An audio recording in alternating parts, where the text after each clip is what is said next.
Hello class, today we are going to be multiplying a decimal times a decimal.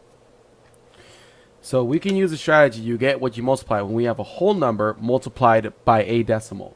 Such as when we have 24 times 25 tenths. Well, I have a tenth. I'm going to remember that. So let's do 24 times 25. Here's a strategy that we can use.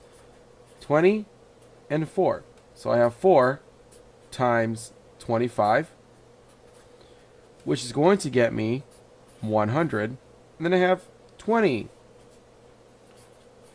times 25, which will get me 500. 2 times 25, that's 50. Add a 0 at the end, that's 500. So I have 600. Oh, wait a minute. I have 600 tenths. Using you get what you multiply. I have a tenth here, so I should have a tenth here. So I really have 60 as my answer. Now, let's do a couple more problems. We cannot use you get what you multiply when we have something like 13 tenths times 15 hundredths. Instead, what I want you to do is write your 13, write your 15. This is tenths, and this is in hundredths.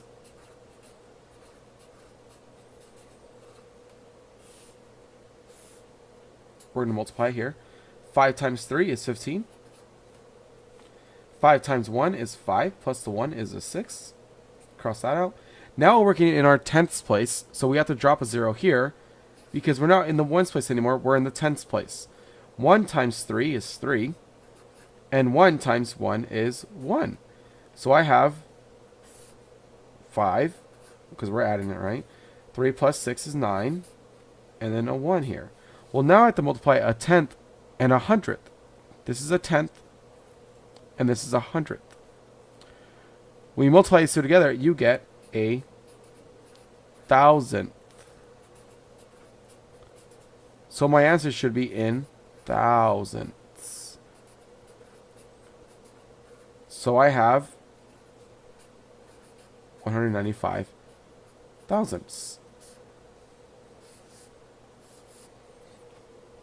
Hold on. There you go. So that is another strategy we could use to figure out and make sure that we don't forget that decimal. Let's try another problem. Let's try 16 hundredths times, let's do 25 tenths. So here's our first step, is to rewrite the problem. 16 hundredths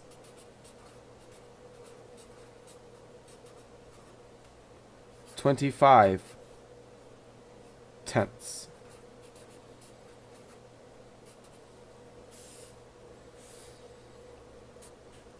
Let's use a strategy here.